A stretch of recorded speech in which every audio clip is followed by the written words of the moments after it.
ഓം ശ്രീ മഹാദേവി നമ. എല്ലാ സജ്ജനങ്ങൾക്കും എൻ്റെ വിനീത നമസ്കാരം. ദേവീ കൃപ എല്ലാവർക്കും ഉണ്ടാകട്ടെ. ദേവീ കടാക്ഷം എല്ലാവരിലേക്കും അനുസ്യൂതം പ്രവഹിക്കട്ടെ എന്ന് ആത്മാർത്ഥമായിട്ട് ഞാൻ പ്രാർത്ഥിക്കുന്നു. അതുപോലെ തന്നെ നമ്മൾ ഈ ദേവീ മഹാത്മ്യത്തിൻ്റെ പരിസമാപ്തിയിലേക്ക് എത്തിച്ചേരുകയാണ്. നമ്മൾ ഇന്ന് ഈ ശ്ലോകങ്ങളോടുകൂടി ഈ ദേവീ മഹാത്മ്യം എന്ന ആ മഹത്തായ അമ്മയുടെ ആ പ്രസാദം അത് അറിയാനും അനുഭവിക്കാനും അത് നിങ്ങളിലേക്ക് എത്തിക്കാനും എനിക്ക് കഴിഞ്ഞതിൽ എനിക്ക് ഒരുപാട് സന്തോഷമുണ്ട്, ഒരുപാട് ചാരിതാർത്ഥ്യമുണ്ട്. ഇത് മുഴുവനും ഇങ്ങനെ പറയാൻ പറ്റിയത് ദേവിയുടെ നാമങ്ങൾ, ദേവിയുടെ മാഹാത്മ്യം ഇത് നിങ്ങളിലേക്ക് എത്തിക്കുക. കുറച്ച് പേരാണെങ്കിലും ഇപ്പോൾ എനിക്ക് ആകെ 174 സബ്സ്ക്രൈബേഴ്സേ ഉള്ളൂ. നിങ്ങളെൻ്റെ സ്വന്തം ഏറ്റവും അടുത്ത ആളുകൾ.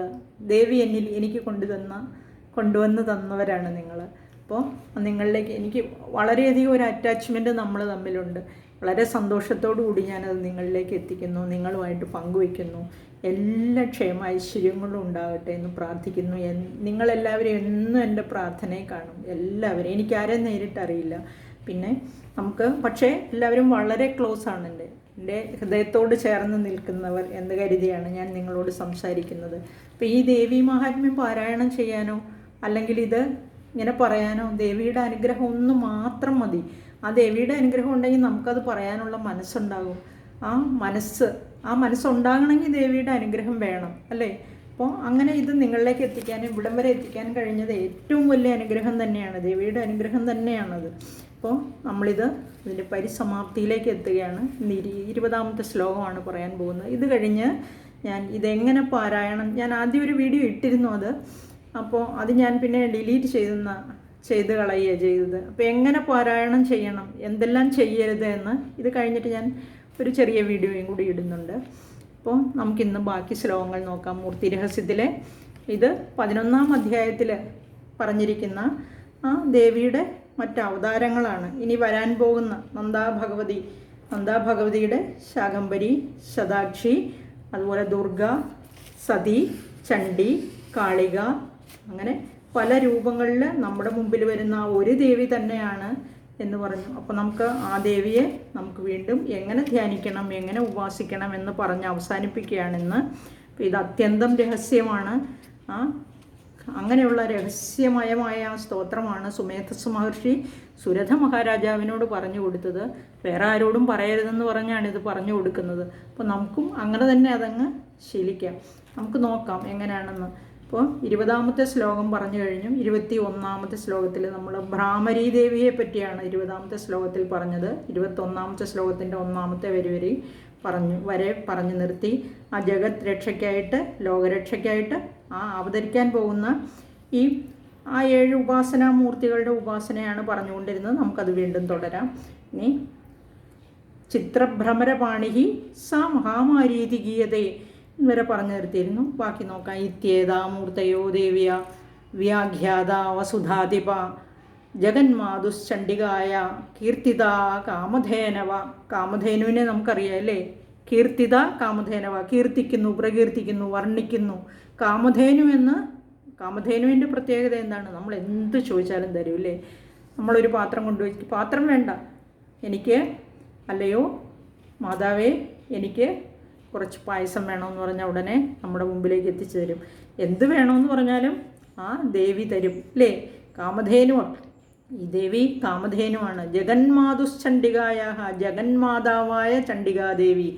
ഇത്യേതാമൂർത്തയോ എന്ന് പറഞ്ഞാൽ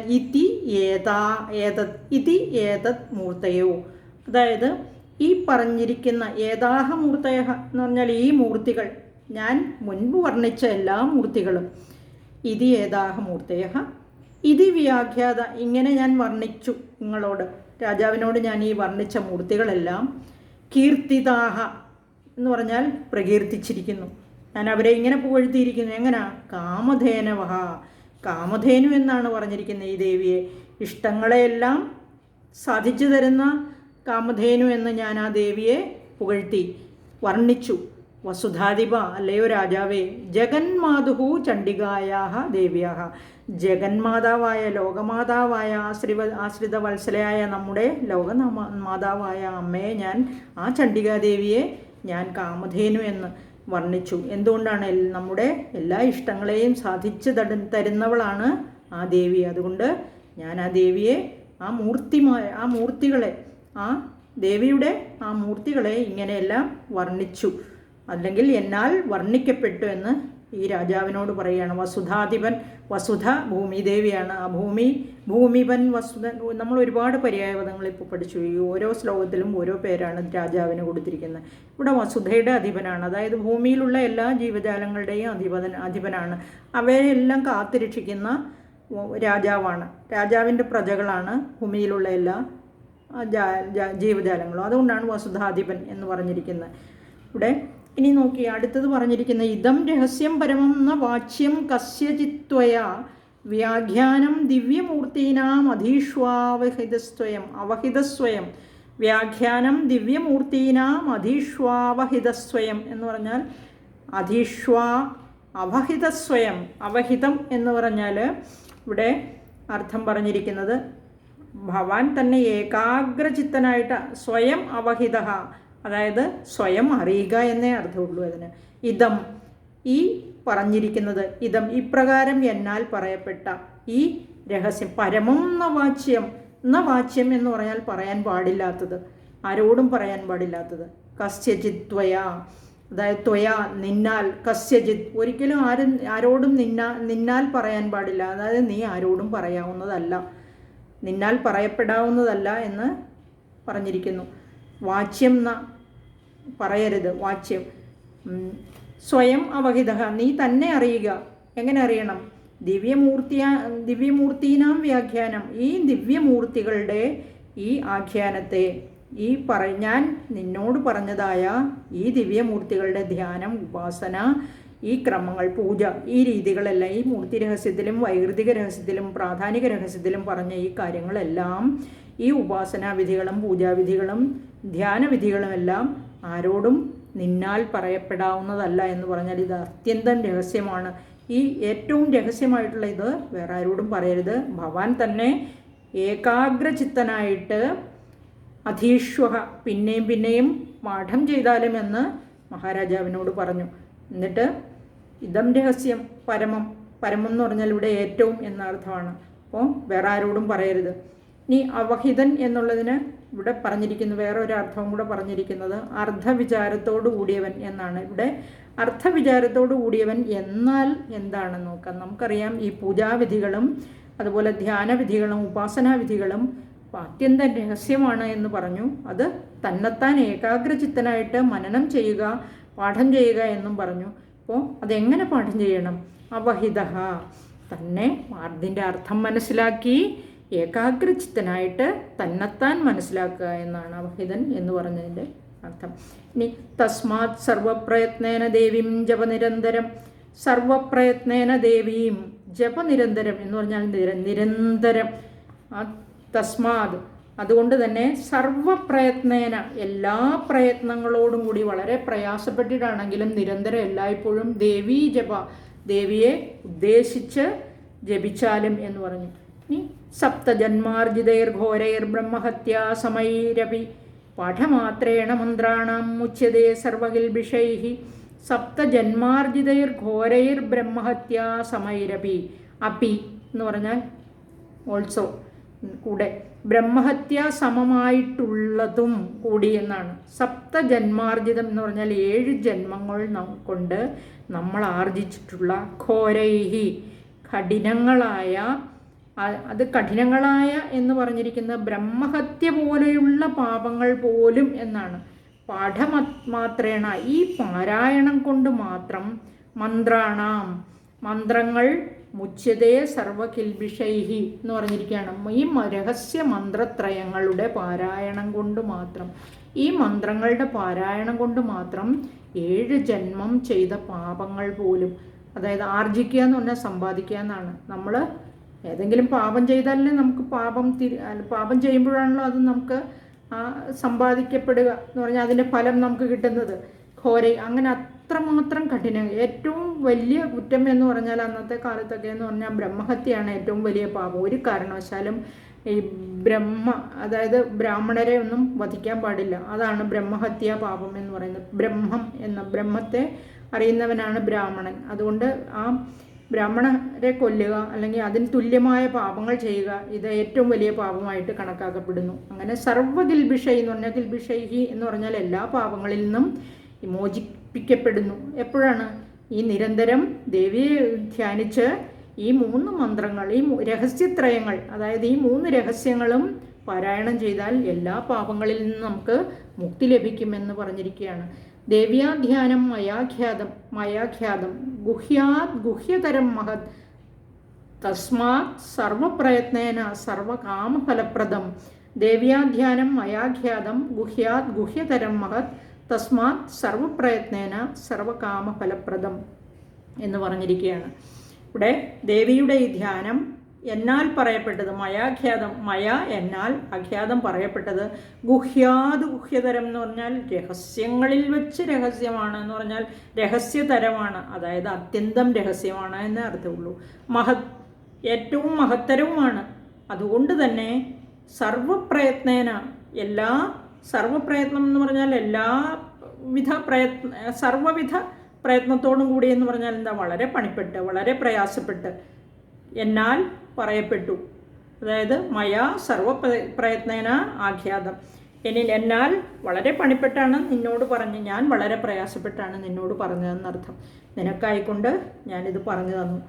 അതുകൊണ്ട് രഹസ്യമായി, ഏറ്റവും വളരെ രഹസ്യമായിരിക്കുന്ന ഇത് നീ തന്നെത്താൻ മനനം ചെയ്ത് ദേവിയെ ധ്യാനിച്ച് ജപിച്ചാൽ മതി, വേറെ ആരോടും പറയരുത്, ഇത് വളരെ രഹസ്യമാണെന്ന് പറഞ്ഞ് സുമേധസ് മഹർഷി അവിടെ തൻ്റെ ആഖ്യാനത്തെ ഇവിടെ അവസാനിപ്പിക്കുകയാണ്. ഇവിടെ നമുക്കും ദേവിയെ ധ്യാനിച്ച് വളരെ ഭക്തി പുരസ്സരം അമ്മയുടെ അനുഗ്രഹത്തോടുകൂടി നമുക്കും ഇതിവിടെ അവസാനിപ്പിക്കാം. അതിനകത്ത് ദേവിയെ നമുക്ക് ധ്യാനിച്ച് നമുക്കൊരു ക്ഷമാപണം നടത്താം. നമ്മൾ വായിക്കുന്നതിന്, ഞാൻ പറയുന്നതിനിടയ്ക്കും നിങ്ങൾ കേൾക്കുന്നതിനിടയ്ക്കും തെറ്റുകൾ വന്നിട്ടുണ്ടാവാം. അപ്പോൾ ദേവി അത് അറിഞ്ഞോ അറിയാതെയും വന്ന തെറ്റുകൾ ദേവി ക്ഷമിക്കണേ. ആവാഹനം ന ജാനാമി വിസർജനം പൂജാം ചൈവ ന ജാനാമി ക്ഷമ്യതാം പരമേശ്വരി. അതായത് യഥാവിധി ദേവിയെ ആരാധനം, വിസർജനം, പൂജ ഇവകൾ ചെയ്യാൻ എനിക്കറിയില്ല. അതുകൊണ്ട് എന്നിൽ നിന്നും വന്നിട്ടുള്ള പിഴവുകൾ ക്ഷമിക്കണേ ദേവി പരമേശ്വരി എന്ന് പറയുകയാണ്. ക്രിയാഹീനം ഭക്തിഹീനം സുരേശ്വരി യത് പൂജിതം മയാ ദേവി പരിപൂർണം തദസ്തുതേ. ഇനി നമുക്ക് നമ്മുടെ ഈ ടെക്സ്റ്റിലുള്ള പൂജാവിധിയും കൂടെ ഒന്ന് നോക്കാം. ഇവിടെ സർവഭൂതമയി ഏതസ്യാസ്തും പ്രസാദേന സർവമാന്യോ ഭവിഷ്യസി സർവരൂപമയി ദേവി സർവം ദേവീമയം ജഗത് എന്ന് പറഞ്ഞിരിക്കുന്നു. ഏതസ്യ പ്രസാദേന സർവമാന്യോ ഭവിഷ്യസി. ഇവിടെ ഇങ്ങനെ നമ്മൾ ഈ പാരായണം ചെയ്തതുകൊണ്ട് സർവമാന്യോ ഭവിഷ്യസി എന്ന് പറഞ്ഞാൽ ലോകത്രയത്തിലും സർവരാലും മാനിക്കപ്പെട്ട് സർവ ബഹുമാനാദികളോടും കൂടി ഭവിക്കും. അതായത് സർവരൂപമയി ദേവിയും സർവരൂപമയി എന്ന് പറഞ്ഞാൽ എല്ലാ രൂപങ്ങളോടും കൂടിയവളാണ് ദേവി. സർവം ദേവീമയം ജഗത്, ഈ ലോകം മുഴുവനും ദേവീമയമാണ്. അവിടെ നോക്കിയാലും ഇവിടെ നോക്കിയാലും എല്ലാ ചരാചരങ്ങളിലേക്ക് നോക്കിയാലും ദേവീമയം തന്നെയാണ്. അദോഹം വിശ്വരൂപാം താം നമാമി പരമേശ്വരി. അതഹ അഹം, അതുകൊണ്ട് ഞാൻ നോക്കുമ്പോഴെല്ലാം വിശ്വരൂപാം താം നമാമി, വിശ്വരൂപയായി, അതായത് ഈ ലോകം മുഴുവൻ ദേവീമയമാണ്. എവിടെ നോക്കിയാലും ദേവിയാണ്. അതുകൊണ്ട് ഞാൻ ദേവിയെ നമിക്കുന്നു. നമാമി അഹം നമാമി പരമേശ്വരി ദേവി എന്ന് പറഞ്ഞിരിക്കുകയാണ്. ഞാൻ നമസ്കരിക്കുന്നു. ഇനി ഇത് രഹസ്യത്രയേ മൂർത്തി രഹസ്യം. ഇവിടെ മൂർത്തി രഹസ്യം അവസാനിക്കുന്നു. അനന്തരം ഉത്കീലന മന്ത്രം ഇവിടെ ഈ ടെക്സ്റ്റിൽ 21 വാരം ജപിക്കണമെന്നാണ്. 21 വാരം എന്ന് പറഞ്ഞാൽ ആഴ്ച എന്നാണ് അർത്ഥം. പക്ഷേ ഇവിടെ വാരം എന്ന് ഉദ്ദേശിച്ചിരിക്കുന്നത് തവണ എന്നുള്ള, അതായത് 21 തവണ ജപിക്കണം എന്ന അർത്ഥത്തിലാണെന്ന് ഞാൻ വിചാരിക്കുന്നു. ഗുഹ്യാദി ഗുഹ്യഗോപ്ത്രീത്വം ഗൃഹാണാസ്മത്കൃതം ജപം സിദ്ധിർഭവതു മേ ദേവി ത്വത്പ്രസാദാൻ മഹേശ്വരി എന്ന് പറഞ്ഞിരിക്കുകയാണ്. അതായത് ഗുഹ്യാദി ഗുഹ്യഗോപ്ത്രി എന്ന് പറഞ്ഞാൽ വളരെ രഹസ്യമായ ഈ മന്ത്രങ്ങൾ ഗൃഹാണാസ്മത്കൃതം ജപം, എന്നാൽ ജപിക്കപ്പെട്ട ഈ മന്ത്രങ്ങൾ സ്വീകരിച്ചാലും സിദ്ധിർഭവതു മേ ദേവി, എനിക്ക് എല്ലാ സിദ്ധികളെയും പ്രദാനം ചെയ്താലും എനിക്കെല്ലാ സിദ്ധികളും ഭവിക്കട്ടെ എന്ന് അനുഗ്രഹിക്കണേ ദേവി. ത്വത്പ്രസാദാൻ മഹേശ്വരി, അവിടുന്ന് അവിടുത്തെ പ്രസാദത്താൽ, അവിടുത്തെ അനുഗ്രഹത്താൽ എനിക്ക് എല്ലാ സിദ്ധികളും ഉണ്ടാകട്ടെ എന്ന് അനുഗ്രഹിക്കണേ ദേവി എന്ന് വീണ്ടും പ്രാർത്ഥിച്ചിരിക്കുകയാണ്. അനേന ദേവി മാഹാത്മ്യ പാരായണേന ഭഗവതി ശ്രീ ചണ്ഡിക പ്രിയതാം ഓം. ഇനിയാണ് ജപസമർപ്പണം. നമ്മൾ ജപിച്ചത് ദേവിയുടെ മുമ്പിൽ സമർപ്പിക്കുകയാണ്. ഇതപൂർവം പ്രാണബുദ്ധി ദേഹധർമാധികാരത ജാഗ്രത് സ്വപ്നസുഷുപ്തി അവസ്ഥാസു മനസാ വാച കർമ്മണ ഹസ്താഭ്യാം പദ്ഭ്യാം ഉദരേണ ശിഷ്ഞാ യത് സ്മൃതം യദുക്തം യത്കൃതം തത്സർവം ദേവി അർപ്പണം ഭവതു സ്വാഹ. ഇവിടെ ഇതപൂർവം, ഇതിനു മുമ്പ് പ്രാണൻ, ബുദ്ധി, ദേഹം, ധർമ്മം, അതുപോലെ ജാഗ്രത് സ്വപ്ന സുഷുപ്തി, ഞാൻ ഉണർന്നിരിക്കുന്നതായും സ്വപ്നാവസ്ഥയിലും സുഷുപ്തി അവസ്ഥയിലും മനസ്സുകൊണ്ടോ വാക്കുകൊണ്ടോ കർമ്മങ്ങൾ കൊണ്ടോ എൻ്റെ കൈകൾ കൊണ്ടോ കാലുകൾ കൊണ്ടോ ഉദരം കൊണ്ടോ ശിരസ് കൊണ്ടോ യത് സ്മൃതം, ഞാൻ സ്മരണയിൽ, അതായത് സ്മരണയിലോ യദുക്തം, അതായത് എന്നാൽ പറയപ്പെട്ടത്, യത്കൃതം എന്നാൽ ചെയ്യപ്പെട്ടത്, അങ്ങനെയുള്ള തത്സർവം അങ്ങനെയുള്ള എല്ലാം ദേവിക്ക് മുമ്പിൽ ദേവിയിലേക്ക് ഞാൻ സമർപ്പിക്കുന്നു, ദേവിയുടെ തൃപ്പാദങ്ങളിൽ സമർപ്പിക്കുന്നു. ദേവി അർപ്പണം ഭവതു, ആ ദേവി അത് സ്വീകരിക്കണേ എന്ന് പറഞ്ഞ് അവസാനിപ്പിക്കുകയാണ്. സാധുവാ സാധുവാ സാധുവാ അസാധുവാ കർമ്മ യദ്യദാചരിതം മയ തത്സർവം കൃപയാ ദേവി ഗൃഹാണ ആരാധനം മമ. ഇവിടെ എന്നാൽ ചെയ്യപ്പെട്ട ഈ സാധുവായിട്ടുള്ളതും അസാധുവായിട്ടുള്ളതും കർമ്മങ്ങൾ, എന്നാൽ ചെയ്യപ്പെട്ടത്, യദ്യദാചരിതം എന്നാൽ ആചരിക്കപ്പെട്ട ആ കർമ്മങ്ങളെല്ലാം, അത് സാധുവാണെങ്കിലും അസാധുവാണെങ്കിലും എല്ലാം തത്സർവം കൃപയാ ദേവി, ദേവി ദയോടുകൂടി സ്വീകരിക്കണം. എൻ്റെ ഈ ആരാധന സ്വീകരിച്ച് ഓം തത് സത് ബ്രഹ്മാർപ്പണമസ്തു. ഓം ശ്രീ മഹാദേവി നമ. ഭഗവതി പ്രസീദ പ്രസീദ. അമ്മേ അനുഗ്രഹിക്കണേ ദേവി ഭക്തവത്സലേ. പ്രസീദ പ്രസീദ ദേവി പരമേശ്വരി. എല്ലാവർക്കും നന്ദി, നമസ്കാരം.